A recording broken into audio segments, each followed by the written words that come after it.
Welcome to stage 11 of the Domestique Cooldown. We've had a rest day, the riders have had a rest day, and it was definitely all back on today. So we had 156 kilometres starting and finishing in Toulouse, into the south of France now. We had a bit of a fight for the early break, but the three riders that got away actually got away from kilometre zero and stayed away until the end. So a little bit went on in between start and finish, though. They were joined halfway along by Fred Wright and Mathieu Bourgadeau. So the three riders out front from the start were Mauro Schmidt, Davide Ballerini, and Jonas Abrahamsen. And then midway through the race, well, actually throughout the whole race, we had a lot of attacks in the peloton. So never really let up. The pace was super high. It's phenomenal that this breakaway stayed away given all the stuff that was happening behind. But we had a group of five finally break free from the peloton, and this was some absolute hitters in Mathieu van der Poel, Wout van Aert, Arnaud Delis, Axel Laurence, and Quinn Simmons. So some of the protagonists we've seen all tour so far again at it today after a rest yesterday. And from 60Ks to go, these guys looked like they were going to ride across pretty quickly, and they just didn't. The gap hovered between 20 and 40 seconds for basically the rest of the stage. We had on the penultimate climb, Abrahamsen and Schmidt rode away as the gap looked like it was going to come down. So they dropped their companions, and Van der Poel dropped his companions behind to be chasing those two solo. The GC battle simmered down a little bit behind until the final climb, where there was a few guys just decided to have a crack. So Kevin Vauquelin kicked things off, and then going over the top, Jonas Vingegaard and then Matteo Jorgensen both had a crack.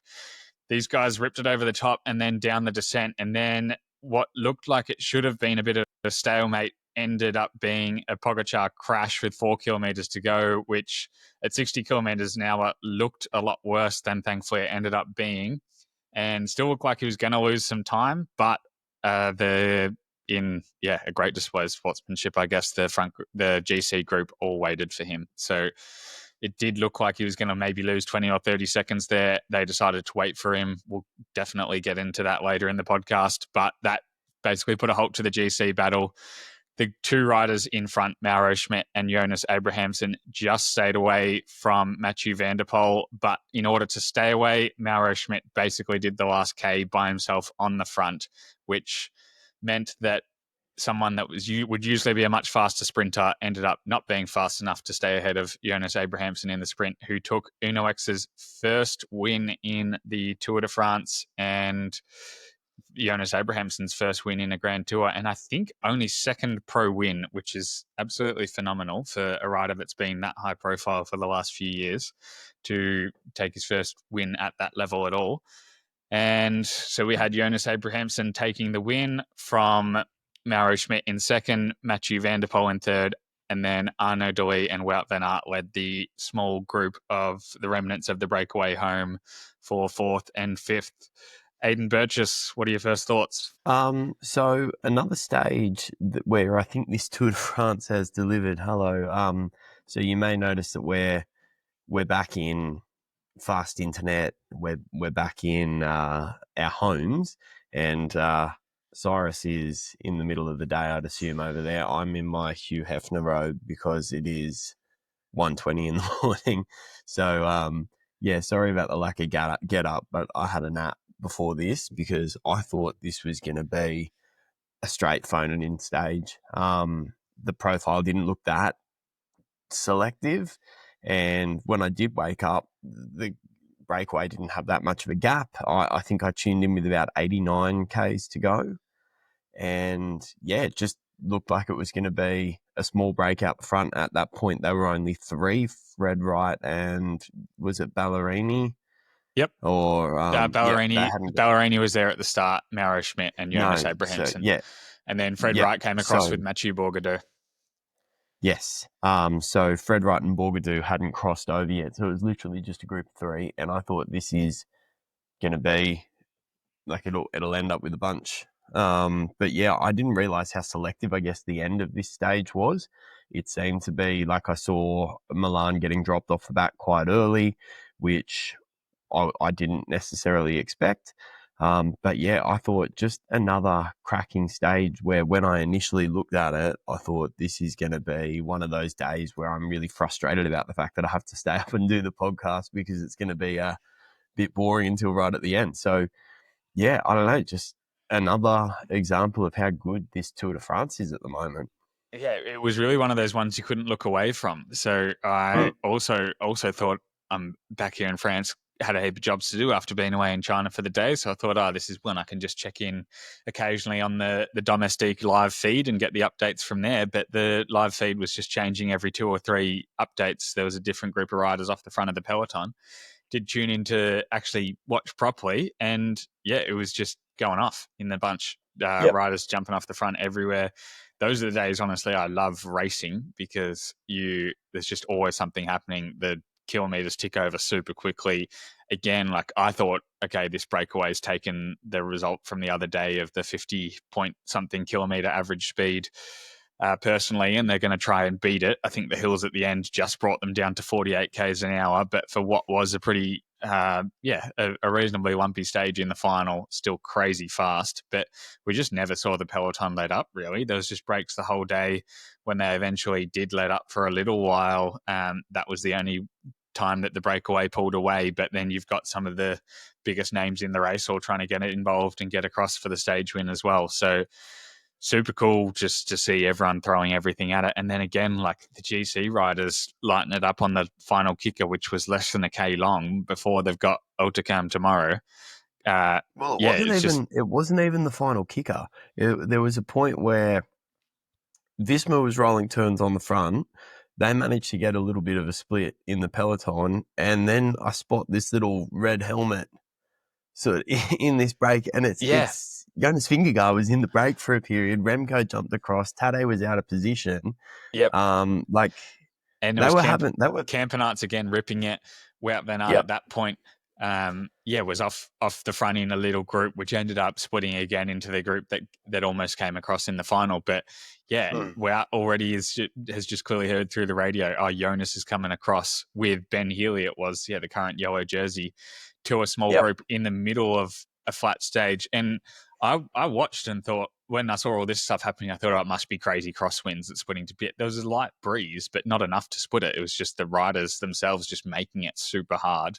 And the roads weren't particularly hard. It's just the fact it just sort of goes to show that the riders at the end of the day make the race if they want to. And it just ended up being a crazy hard race. Yeah. And there was a point, I don't know where Campenarts ended up finishing, but there was a point coming out of a town where Campenarts just dropped the clutch, absolutely smashed it, and then pulled off and just looked like he'd completely faded. So I think Campenarts was putting everything he could into this stage. And we've got a segment later. Campenarts certainly features again in that segment. So yeah, the other things that I noticed, how many times is Jaco Alula going to throw spaghetti at the wall until something actually sticks? I felt like they were so close today. Yeah, I think that, like, honestly, they've done, if they looked at the last 2 stages, breakaway days that have stayed away, they couldn't have played them much better in mm, terms of the riders that they would want in those breakaways. They got in those breakaways. This is a perfect stage for Mauro Schmidt on paper to get up there and go for the win. And he really should have got the win if he wasn't so scared of Van der Poel coming. It just looked like they would have been getting updates in the radio. At points, they could have looked around and seen him mowing them down. And he's just thought, I don't want to be on the end of a Amstel Gold style Van der Poel just doing his own lead out and roaring past me in the last few 100 meters. This guy I'm with can't sprint. I'm just going to make sure we stay away. And yeah, if you do the lead out for a K from the finish on the front, it doesn't really matter who's on your wheel. There's a good chance they're going to be able to come round. And it just looked like Schmidt blinked first. I called with 10K to go that Abrahamsen would be happy to ride for second because that would still be his biggest result in a Grand Tour stage ever. And he was the one actually that was smart enough to be prepared to lose in order to win. yeah, and I mean, I've never, I mean, I have been in a situation where I've been in a breakaway with people faster than me, but then also that breakaway risk being caught. I'm just the kind of guy that doesn't play tactics enough, and I'll just roll turns because I'm an idiot when it comes to racing, but you've been in breakaways like that. What's the mentality that's going through your head when you know that maybe you can beat the guy in a sprint? Like, what do you reckon's going through Schmidt's head there? Because I he think comes second anyway, and if MVDP had caught them, he would have come second. So you would say that he's got the least to lose there, I guess. I think it's a bit of desperation in a way, in terms of he hasn't won a stage of the tour before. Like, for him, it's almost trying too hard to make it happen, and it's a tricky one because in that situation you just kind of have to be prepared to lose in order to win. It's a bit of a cliche, but he needed to be prepared to get caught and to just gamble and play that card. And I think in that case he would have won. And then also, you also, like, it's worth risking coming third in order to get first, because second or third, there's not much difference. So even if he had have waited too long, Van der Poel comes past and he doesn't even beat Abrahamsen in the sprint. Oh, well, he got third. Like, third and second's not much difference. Second and first, huge difference. So Was it he, Simmons that said earlier in the tour, no one remembers second place? I it think it was was Quinn Simmons that said that. Simmons. Yeah. Yeah. And it's a tricky one. I think in this case, they'll remember that because those two guys were away from the start. So in this case, they will remember that, that he was second, and for sure he'll remember he was second, and he's going to be struggling to sleep after that one. And just, I think a lot of that also is just coming from there's probably a bit of pressure around the team at the moment building, because they haven't had a great tour so far. Yeah, they've shown glimpses that they're capable, but it all just relies on getting that stage win. And there would have been, when he's in that break, the whole communication in the radio throughout the day is going to be just piling that pressure on him. Whether it's not intentional, they're not saying, "Hey, we all expect you to win this," but it kind of comes through. They're going to have Jerry Ryan there on the phone to the sports director in the car saying, "Okay, make sure this guy wins this stage. This is big for us." And yeah, a win at the Tour de France can save the whole season, and vice versa. If you strike out at the Tour de France, then it doesn't really matter what you do the rest of the year. So there's that kind of pressure that he's on coming into that final kilometre. He's just thinking he's got to get across the line as quick as possible, and wasn't able to do it. So he's not going to get much sleep tonight, I think. I don't know if you saw also, but Jerry Ryan was actually at the stage today. So, yeah, I think there would have been a considerable amount of pressure coming to get the win, whether that be overtly stating or whether it just be the constant feed in your ear, trying to update and trying to push and trying to motivate, because there might not be the extra pressure being put onto Schmidt, but I think there is certainly a lot of extra pressure being put on the guys in the team car that are being told, Jerry Ryan's here, we're expecting a win. So yeah, that would have been super tough. I did have something else that I was thinking about, but in my head it's just sort of floated away. So I guess I'll put back to you. What did you take from today? Yeah, we touched on it already, but just Jonas getting more support throughout the stage. And it's a tricky one because UAE are down a rider, obviously. I don't think it's when it counted at the end there, they were actually all got around Pogacar straight away, and I think he would have got pretty close to getting back on by the speed that they came past and started helping him. And they did have the riders there to jump on. But just in those moments in the middle of the stage, there's a few times Pog had to do a big effort to chase down Vingegaard himself, and Vingegaard was just cruising on the wheel of, well, luckily Ben Healy at one point, but then also Campenarts, Wout van Aert, those guys helping him out, Benoot as well. So I think it's an interesting one in that I think that's not so much the riders not doing their job. I think it looked to me like the team bus before, their plan from Visma Leasebike was a bit more aggressive, or I don't know if that's just been drilled into them throughout, that any opportunity they see to put pressure on Pogacar.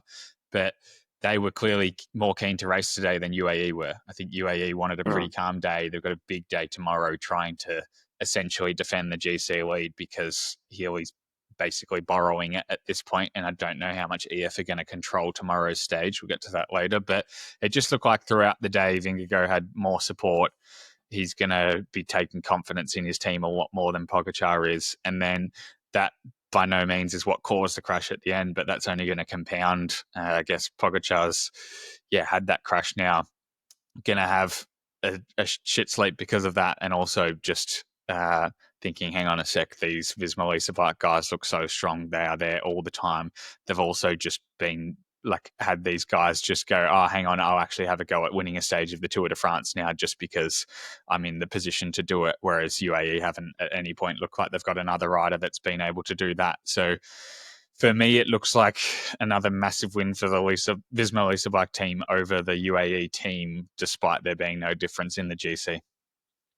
The interesting thing will be to see how these advantages stack up in the mountains, because there was a lot of talk coming into the Tour about how Visma Bike has brought a team that is stacked towards these kind of stages. So they are more, I guess, as close as Visma Bike gets to a more classics-oriented style team that has a lot of diesel engines that can drive the pace, whereas UAE intentionally have selected a team to support Pogacar in the mountains. Now, yes, they're down one rider. I didn't see who was the one that was dropping yesterday on stage 10. Pavel Sivakov had a bad day on stage 10. Did you see anything from Sivakov today? I don't think it was Sivakov towing him back. I think it was Soler towing him back. I'm just going to look through the results and see if we can see. But Narvaez looked really good Narvaez looked good again. So I know. So Sivakov and Soler were both quite a long way down at the end. Adam Yates was right there. It was Nils Pollard as well was there again. So that's his kind of terrain today as well. Tim Wellens looked like he had a shocker, but I don't know if it was just a poorly timed mechanical because he ended up in the convoy there. Half an hour from the finish. So it's going to be interesting tomorrow. Soler and Sivakov definitely are going to have to step up. Adam Yates, I expect, will be pretty reliable, and the climbs are just going to be too long for Pollitt and Narvaez to really do too much. And it's going to be interesting if Wellens has got his crazy climbing legs that he's shown at points throughout this year. But it does set up for an exciting stage tomorrow because we get the first test of how these guys are actually performing in the high mountains. Yeah, and I think these are where we've seen some really exciting tactics from Visma Bike on these flatter stages where they've really been willing to throw everything at it, any tactics, any opportunity to exploit. Like I think a lot of the tactics that we saw today probably weren't planned. It's like you said, they've been told anytime that you see Pogacar napping, hit him. Anytime you see UAE going back to get something, hit them. Like keep that pace high. Like what we saw with Pogacar complaining about them going through the feed zones. I think it's just opportunism. It seems to be what's really being pushed here. Any opportunity that you have to really put these guys under pressure, that's what we're looking at here. And it's exciting to see that mentality coming into the mountains. But what is interesting, and I want to pick your brains about this, there was a big moment to be opportunistic here, and no one took it. As someone who's never ridden in the peloton, this respect for, it's not even a guy in the yellow jersey. This doesn't exist in any other sport. In any other sport, if someone gets an injury or someone goes down, you exploit that. But in cycling, they could have got 30 seconds today. And for Vingegaard, that would be huge. And instead, they all sat up. Yeah, and this is what I wanted to say when you said they're looking for any opportunity to catch him napping. He did take a nap on the side of the road there for a few seconds. So that was the perfect opportunity. The thing I am really interested to see, and I'm sure we'll get the story from a few interviews, is whether it was Vingegaard or Jorgensen or Ben Healy. I'm going to say it's one of those three guys are probably the only three that would have had the respect from other riders when they put their hand up and say stop. Just the fact that Ben Healy's in yellow. And so if Ben Healy says stop, he's the yellow jersey. Because, the unwritten rule is that if the yellow jersey crashes or suffers a mechanical through no fault of their own, that the rest of the riders wait until the situation comes back, until they're back in the peloton, then the race starts again. Now, that's not always necessarily followed because there's situations where you can't completely stick to that. if they were racing for the win, for example, there's no chance that they wait because there's a win in the Tour de France stage on offer in the last 4K. The fact that they weren't racing for even a top 10 is what made the decision, I guess, a bit easier. But yeah, I'm really interested whether it was Jonas, because we didn't see on the coverage whether it was Jonas or Ben Healy were the ones that made that call, because either of them I think everyone else is going to listen to. I think from a Visma Black perspective, yeah, it was good because they've clearly had drilled into them to take any opportunity. But in any kind of competition, and yeah, cycling for sure, you don't want to win that way through someone being taken out through no fault of their own. The crash itself, like, I hope Johannesson doesn't cop too much flack for it, because yeah, he did deviate and change his line and ride across to the wrong side of the road, or the opposite side of the road to follow a move. But that kind of stuff happens in those groups 20 times every K in the last few kilometers when there's attacks going. I think it was just an unlucky period of Pogacar, like was moving slightly to the other direction, wasn't clearly paying as much attention, because usually you'd be able to correct in time. And yeah, he just got his bars clipped at high speed, hit the deck. The weird thing is that never happens to Pogacar. He's had a few little tiny crashes on descents in the like last few years from just pushing super hard. I had noticed one in the Tour last year or 2 years ago. Happened in Strade Bianche this year, because he just loves railing descents. But him crashing in a bunch is almost unheard of. He's had one in Liège, I think, in his whole career. So yeah, it's so rare that we've seen that. So it's tricky because we've never had that. We've got no point of reference to go have people waited for him in the past, and vice versa. Jonas hasn't had crashes like that in a bunch either. But I think it's really good to see that respect there. And I think especially after the talk with all the feed zones in the first week and them not necessarily liking each other, to still have that respect when someone hits a deck at 60k an hour is pretty cool for the sport. Yeah, and you did see him over the radio at the end saying, like, respect for the bunch, appreciate everyone. And I think Vingegaard has form in doing this. I think it was last year or the year before Pogacar had a crash on a descent with Vingegaard, and Vingegaard waited for him. Yep. So, yeah, there is some sort of form there. The only other thing that I picked up on today was that EF was doing a lot of the pulling.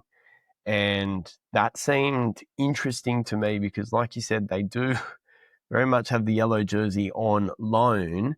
And obviously, you never want to give away the yellow jersey. It is a shame, and we'll get into it tomorrow. I think tomorrow's stage would have been one that Ben Healy probably would have had his name on before he went and got the yellow jersey. But it was interesting seeing them do that when it's just as much not in. Like, who were they worried about that they couldn't rely on someone like UAE to be worried about instead? As much as you want to honour the jersey, there are bigger teams that can do that. Yeah, I think for a lot of it, they weren't having to control as much as they would have expected, because the race was just on. So they were having to close down dangerous names like GC riders, even Ben Healy getting involved and jumping across gaps himself. I think when you get teams like this essentially borrowing the jersey, they know they're not going to hold it throughout the rest of the race. They want to be on the front just for the image and being on TV for the day in the yellow jersey, having the whole team on the front.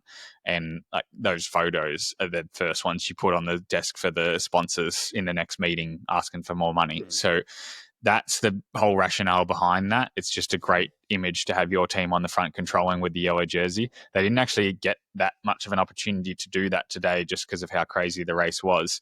But I don't think there's any point where they were trying to catch that move, or they weren't worried about anyone in that move taking time on GC. It's purely just the image of being on the front, and in order to actually get their team to the front, they had to ride pretty solid, and probably harder than they would have liked, just because of the fact that the race was so hard, and if they didn't ride at that speed, there was going to be more attacks. I think tomorrow we'll see similar, where they'll spend as much time as they can on the front.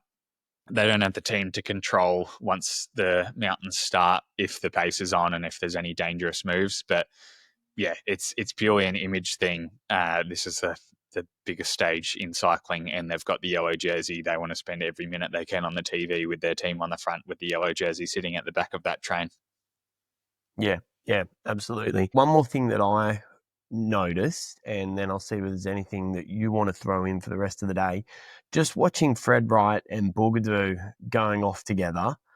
Can you imagine being Fred Wright? Everyone's been in a race situation or something where you are just in front of some little fucker and they're just providing you no draft. Fred Wright must have done so many watts sitting behind Bourgadeau today because he is tiny compared to Wright. Yeah, I can't speak from too much experience because I'm usually the little fucker that's trying to provide as little draft as possible.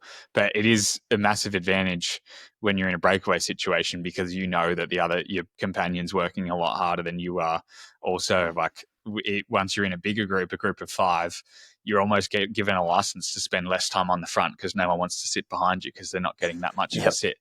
So for Borgado, great. For Fred Wright, terrible. But Fred Wright also has the watts to burn. So clearly it wasn't too bad because he was still able to get across. Yeah, if he's riding across with someone like Van Aert or Van der Poel instead, when they came later across, then he probably gets there with a hell of a lot more energy because he's not having to do as longer pulls and he's getting more of a sit.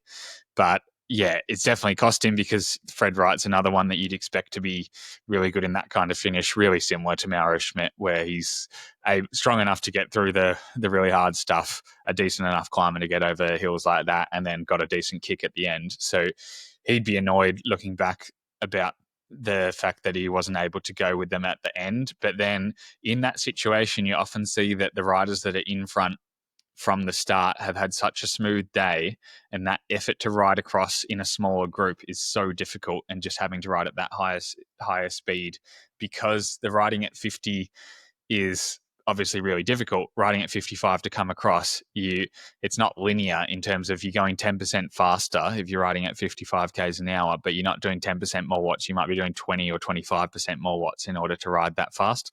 So you're just using a lot more energy to close those gaps, which is why you so often think, okay, well, how these two were in front from the start, how are they still going so much better at the end? It's just the fact that these guys are so good at riding at that steady tempo for so long. Going over their threshold to close that gap is going to actually just create a lot more damage and make it harder to perform to that level at the end of the race. Yeah, and a lot of the time people sort of ask me about that, and it's that simple. Try going from 10 to 20 kilometers an hour and then try going from 30 to 40 kilometers an hour, and the effort required to go from 10 to 20 kilometers an hour is significantly less than that jump from 30 to 40, and then from 40 to 50, forget about it. And these guys are doing that sort of all day. So yeah, 100%. Yep. It's just, and it's the same. Once you do have a gap in any situation, it's easier to hold that tempo than it is to try and close that. And then trying to close that takes some time as well. And I think that's why you see so much fight for that initial break, because once that break's gone, anyone that's trying to make that jump across is burning. Like Fred Wright, he did fade towards the end, and you wonder how much that effort to get across initially sort of really sapped that, because then he's riding with three guys that have had an easier go at making that break separation than he has, and also he's had to do that jump with a guy that is significantly smaller than him, which also doesn't give him much of a rest when he is rolling turns. Yeah, so anything else from you, mate, before we move on to Domestique of Nah, the Day? nah, I didn't notice anything else in particular other than, just look like a super hard day out, and there's going to be a lot of tired legs before a big mountain day tomorrow. So I'm going to rip into Domestique of the Day Yep. because I can almost guarantee you don't have the same one as me today. So it was a tricky one because in terms of influencing the final result, there was 10 riders basically involved in fighting for the stage win in that last hour of the race, and all from different teams. So really cool again to watch. We've had this situation a few times where it's just mano a mano. You're just seeing pure cycling, like know who's got the best teammate to close stuff down, just who can be the best on their own. But in terms of Domestique of the Day, it's the person I think that helped the winner most, and it's Jonas Abrahamsen's doctor, the UnoX team doctor. How you can get a guy from breaking his collarbone, I think just over a month ago now, and I've never done collarbone, touch wood, but a lot of cyclists do say it's the best cycling injury because you can get on the trainer straight away. But this is more than getting on the trainer. This is ripping up Bergs out of the seat the whole time, winning a sprint out of the seat. To go from breaking collarbone, clearly not the worst break in the world. He didn't have to have surgery, but still to then win a Tour de France stage just over a month later, pretty incredible. So the team behind Uno X that's got him from that point also cleared him to race, having that confidence to go, yeah, like he's ready to go, which takes some balls if you're a doctor, I think, to put someone onto one of the hardest sporting events in the world, probably the hardest when they've just broken a bone. Yeah, it takes some balls, and then the doctor clearly made the right call because he's won a stage into the second week. Yeah, I think it says he was started training on the indoor trainer on the 22nd of June. So he must have done it just before that.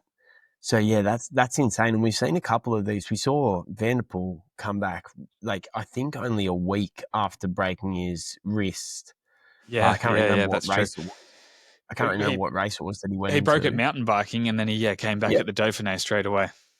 Yes, Dauphiné. Yeah. And so we have seen a couple of these, what I would almost consider miraculous recoveries. But yeah, awesome to see him come back and do that. So yeah, that's a fair play. That is definitely not the ones I had. My ones were, first off, the whole EF team for just doing a really good job getting around Ben Healy and honouring the jersey there. I thought that was really cool to see. It must be a huge day for them. And I think this one goes as much to the whole EF team as it does to Ben Healy. They're very much underdogs to win the yellow jersey. This must be so exciting for the whole team. And it's just great to see them all getting around Ben Healy, who actually had a pretty good day. And yeah, I mean, we could get into it another time, but he's only 24. And I guess he's kind of someone that's always been seen as a breakaway specialist. And he is looking like he's maybe more of an all-rounded rider than he's been given credit for. Yeah, I think everyone knows he's crazy strong. That's raced against him or been paying attention. He seems to be someone that is really good at peaking for an event. So he'll go through a phase of showing up to races, racing super hard, showing little bits here and there, but not wowing anyone. By no means towing everyone up and doing what he's been doing this week and riding away solo. And then when he is planning to be on, which clearly he was planning to be on here, then he'll come out and just be actually one of the best in the entire race. So we saw it in Ardennes a few years ago when he really broke out. 2023 it was. The lead up races earlier in April, like he was kicking around in French 2.1s with my team, and I was racing against him there. And yeah, he was strong, getting in some breakaways. He was always getting caught at the end. He wasn't high placed on GC at all. Just looked like a good solid rider. And then he came out in the Ardennes and was suddenly competing with Pogacar and Pidcock. So he's someone that is really happy to put the work in, show up a bit fried to those lead-up races like he did at the Dauphiné this year. He couldn't scratch himself. He had the whole team around him and he was getting dropped early in each stage and just looked fairly rubbish. And clearly that was part of the plan, to have him come into that pretty buckled, right on the edge of overdoing it, and then be good to go for his main event, Tour de France. And he's just shown up here, clearly career best form, and looks like one of the best riders in the world. So I think that pattern of doing things is going to help him out in future as well, going for big goals. And he's just clearly someone you can't underestimate. And the other one, I was going to give it a tie between them, but then I've got Mauro Schmidt for Jonas Abraham is my domestique of the day. I was going to give it to them as a bit of a shared prize, and it'll be interesting to see who gets most combative rider today. But Jonas Abrahamsen yeah, was given it. Abrahamsen was given it before the finish. Yeah. That's a bit of a shame because it would have been good to see Schmidt come away with something. But yeah, just seeing them right up until the last K, like there was no silly buggers. And often you do see things get caught by people like Van der Poel because they just can't come to an agreement about who's going to do what. And they did work really well together as a team. It was almost, until that last K, it was almost like watching those ones where we saw Total Energies working together and where we saw Van der Poel working with, Anyway, it was almost like seeing two teammates rolling turns there. So yeah, I'm going to give it to Mauro Schmidt today, even though he probably won't want it. I think Yeah, I think there's other prizes he would prefer. yeah. So then we go on to dickhead of the day.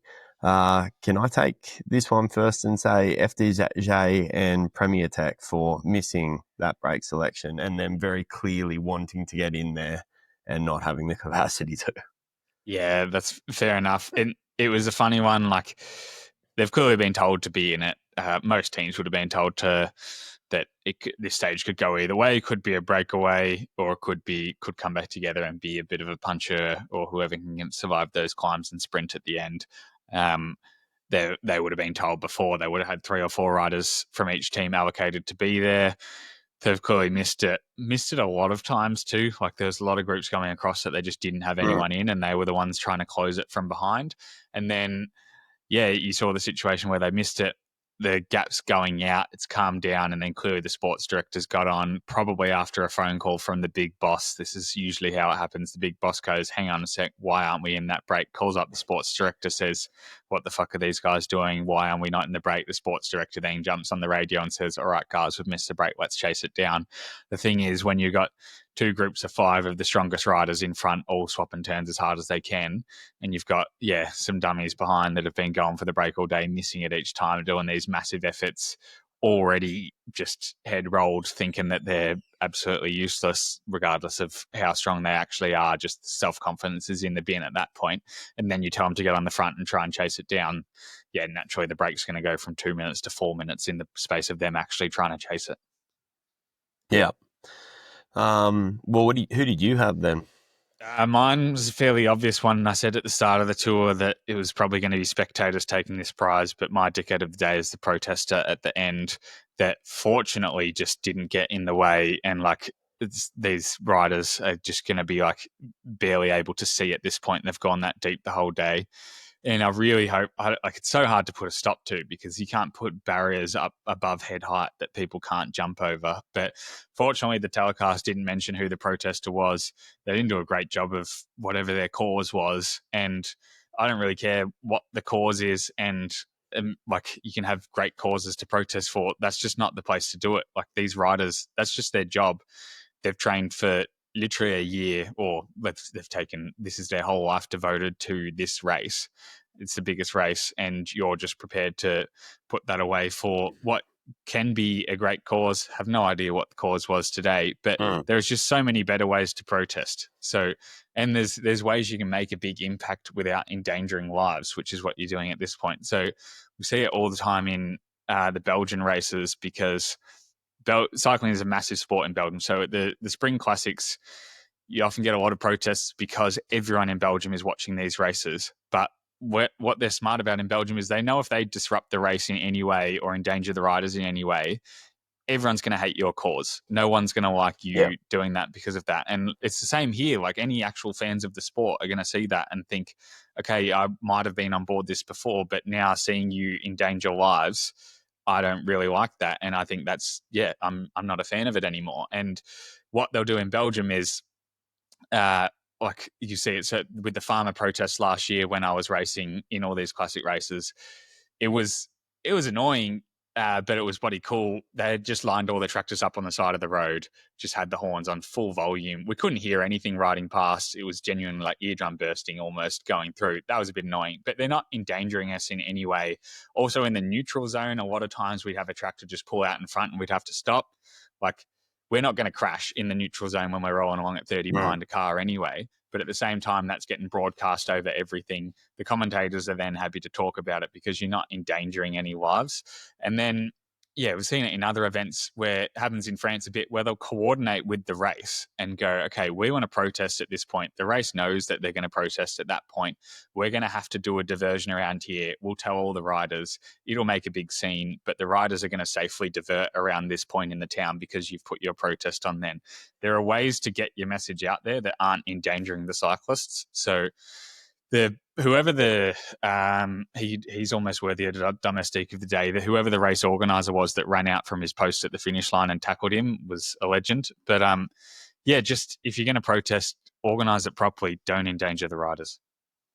Yeah, and I'm kind of like, I would be sympathetic to a lot of these causes. Like we've seen Just Stop Yeah, I Oil would be too. protests at the Tour de France, and I don't know who's in charge of messaging for some of these groups. We've had people like super gluing themselves to canoes on bridges and stuff, and you're just not making any friends. The only people that are going to say, well done, are the people that are already super in support of your cause.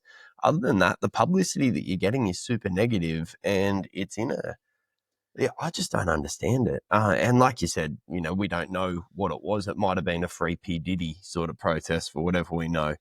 But yeah, it's just stupid.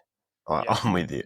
Yeah, it's just putting people off your cause, and that I don't know how much they're not going to be listening to this podcast because they're not cycling fans. Clearly, if they're doing that, but yeah, if you know anyone that has been involved, like that's just not the way to get people on board your cause. And a lot of cyclists, yeah, like we can't speak for everyone, but a lot of cyclists are going to be leaning towards a lot of the causes that are being protested for, and yeah, the when it endangers the riders, you're just putting them off because the Mm. cyclists are cycling fans. They want to just see the race be able to play out, and yeah, they're. I understand that this is the most watched annual sporting event in the world. So if you're looking for targets, it's a great one. But if you're endangering the riders, it's just not going to work. So that's 100% worthy of Dickhead of the Day for me. Yeah. So at this point, the women's Euro is no longer on. So we are looking forward to the women's Tour de France at the end of this.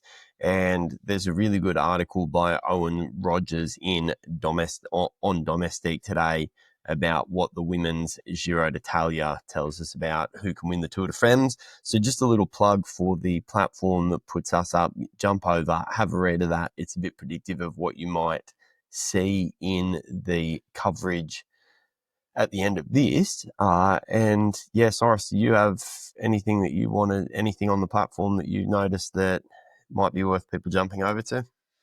No, not that I've noticed the last few days, but the coverage has been awesome in what we're getting out of the riders and just some behind the scenes stuff. If you ride into this tour and you want to see the stories and you want to see some of the stuff like what's coming out, who made that call today on the waiting for Pogacar, how Poggy's feeling after his crash, we've got the stuff coming out on this platform that's giving you all that behind the scenes that you're not getting from the telecast. So that's definitely Mm. been helpful for me in terms of we can only speculate straight after the race. And then I just jump on and can actually say, okay, this is actually what's going on behind the scenes. This is what the riders are saying. So pretty cool to have access to that all in the one place and all free. So jump over there and have a look.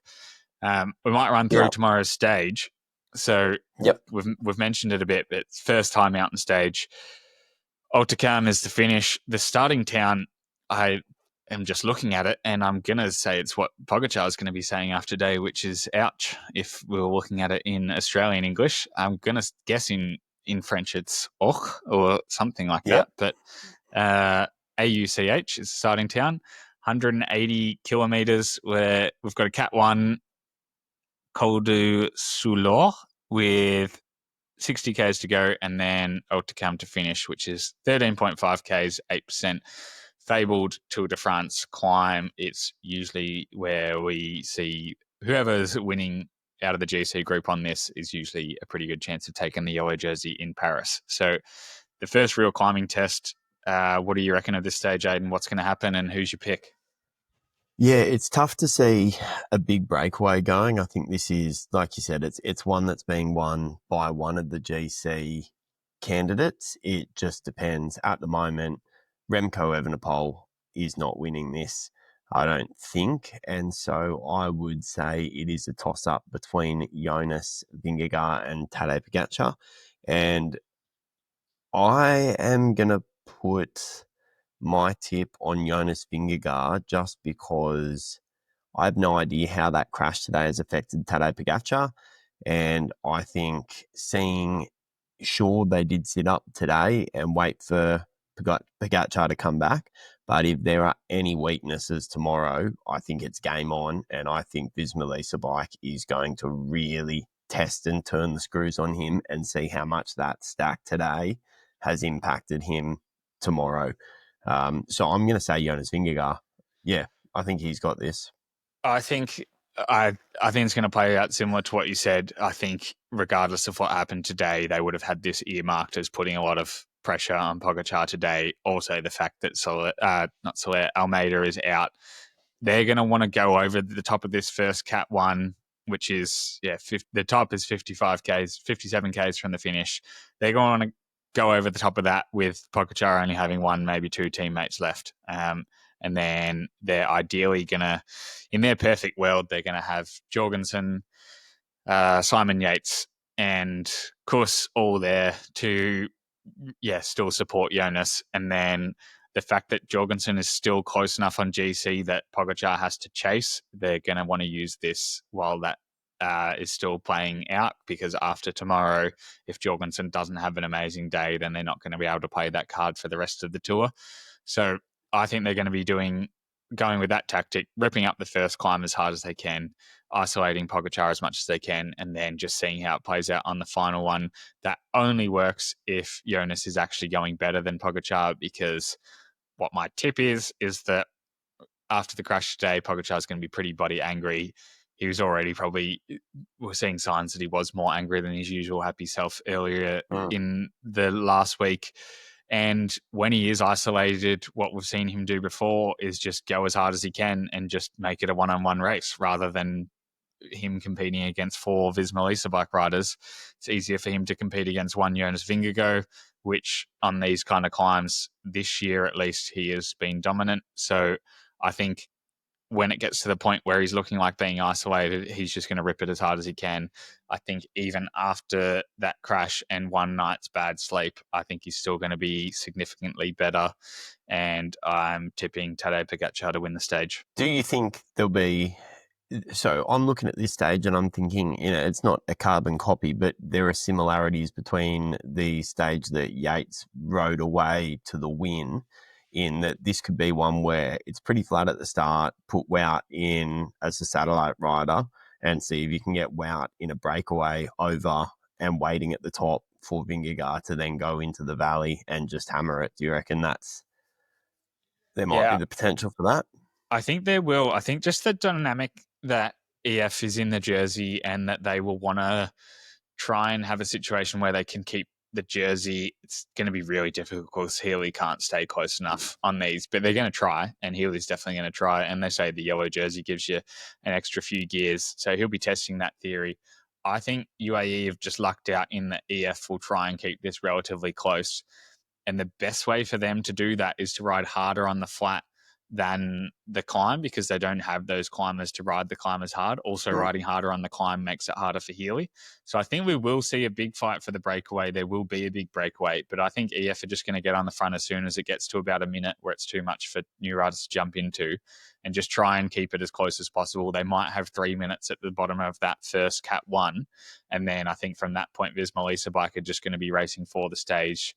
If they've put satellite riders in front, they're not going to make it too far up, because when those GC riders go on a climb like this, the gap tumbles pretty quickly. So I think just the dynamics of the race mean that the breakaway isn't going to have that much of a chance tomorrow. And it's often these first big climbing stages end up being raced for by the bunch. I think if you're a breakaway rider, you should be saving your bickies for the next few days after, because there's far more of a chance for the breakaway then. Fair cop. So with that, that's a wrap then. We keep saying that these are going to be quicker because we don't have something, and then we're at 48 minutes now. So if you are liking these, please share them with mates. Again, we do really want this to grow. It is something that we would like to continue to do, and we'll only get the opportunity to do that if this starts bringing in the numbers. If you can jump over and subscribe to any of the platforms, and also I'm going to be chucking up on my Instagram stories every day an opportunity to ask some questions. I think Cyrus is going to do the same. So if you want to engage in this, feel free to either jump in. We are live streaming these now because our internet is good again, but also, feel free to engage in that way or through the live chat. But yeah, aside from that, I'm done. I'm going to go back to bed. Yeah, enjoy. Have a good sleep. Thanks for listening, guys. And yeah, chuck some comments in. If you got any questions for us, jump on the live stream from tomorrow and chat with us straight after the stage as we break it down. Yeah, I'm really excited for tomorrow. I think it's going to be a cracker. So, yep. See you then. Cool. See you then. Cheers, guys. All right.